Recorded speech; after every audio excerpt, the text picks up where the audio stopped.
Bonjour à tous, donc dans cette vidéo nous allons voir comment créer un menu de navigation avec Flexbox. C'est parti.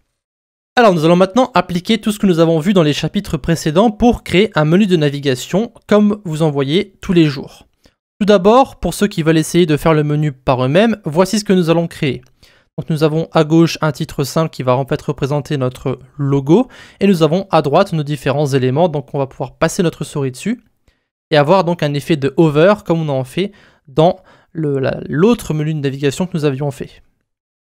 Donc si vous désirez le faire tout seul, je pense que 10 minutes, ça devrait largement suffire pour compléter cette petite activité. Donc mettez la vidéo en pause, n'hésitez pas à reprendre de zéro et utiliser évidemment Flexbox. Donc on se reprend dans un instant.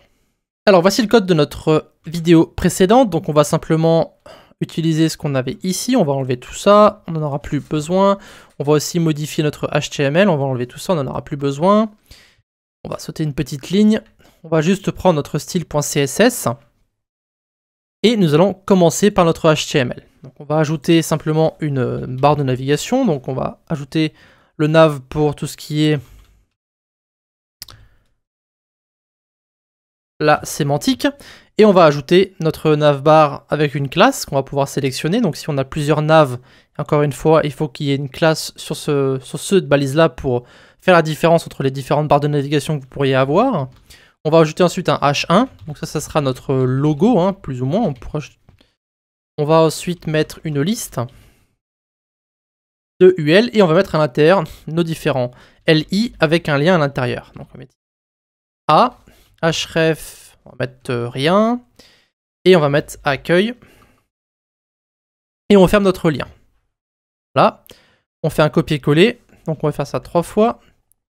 On va mettre ici à propos, nos cours, et nous contacter. Voilà, donc ça c'est notre HTML, donc si on regarde le résultat, c'est pas très joli pour le moment, évidemment.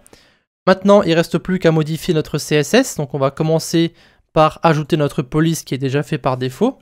On va aussi remettre à zéro nos marges et on va enlever les lignes sous nos différents liens.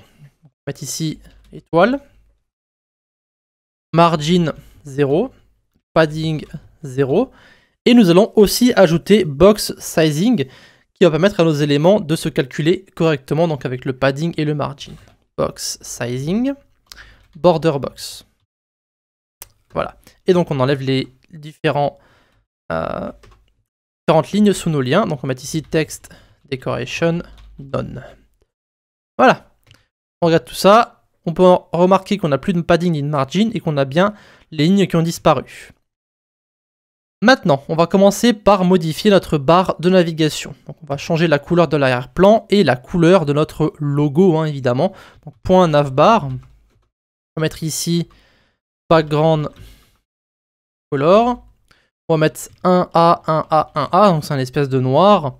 Et on va mettre nos différents textes en blanc. Alors vous pouvez voir évidemment que ça ne va pas changer nos liens, puisque c'est un autre sélecteur.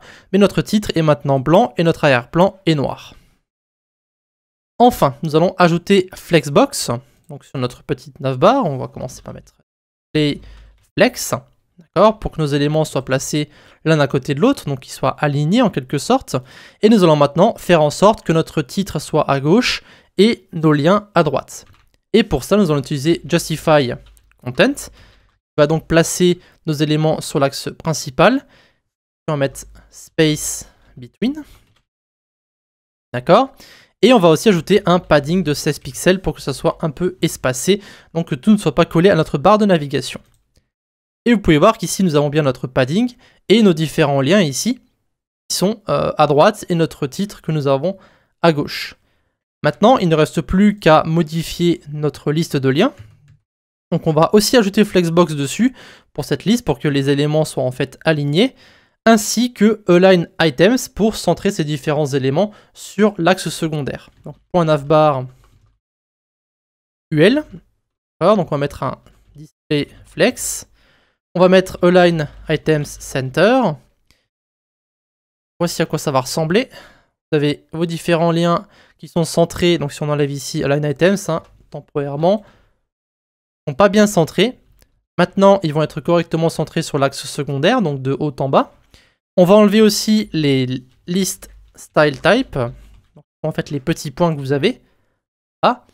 Et enfin, une fois que tout est aligné correctement, donc le titre à gauche, les liens à droite, eh bien, il ne reste plus qu'à modifier nos liens à l'intérieur. Donc, .navbar ULLIA. Encore une fois, il faut être très spécifique ce que vous allez sélectionner pour que vous n'ayez pas d'erreur par la suite. On va mettre les liens en blanc et on va mettre un padding entre les différents liens. Et voilà. Maintenant, il reste le plus simple à faire, l'effet over, qui est très stylé, hein, on se le donnera. Donc on va mettre ici comme couleur 1A, 1A, 1A, comme on avait vu avant. On va mettre aussi un background color, donc qui sera blanc, évidemment. Le padding, on va l'enlever. Et on va mettre en fait un border radius. Alors je ne sais pas si on l'a vu cette propriété, de 4 pixels. Ça va permettre en fait d'avoir, lorsqu'on passe notre souris, les coins arrondis. Alors si vous enlevez ici le border radius, vous pouvez voir que les coins sont pointus. D'accord, si vous regardez vraiment de très près. Et donc le border radius va permettre justement de faire en sorte que ce background, donc au lieu que ce soit pointu, que ce soit un peu arrondi. D'accord ? En soi, c'est un peu plus joli. Bon, c'est pas vraiment très visible à l'œil nu, mais c'est un petit détail qui rend votre site beaucoup plus sympathique.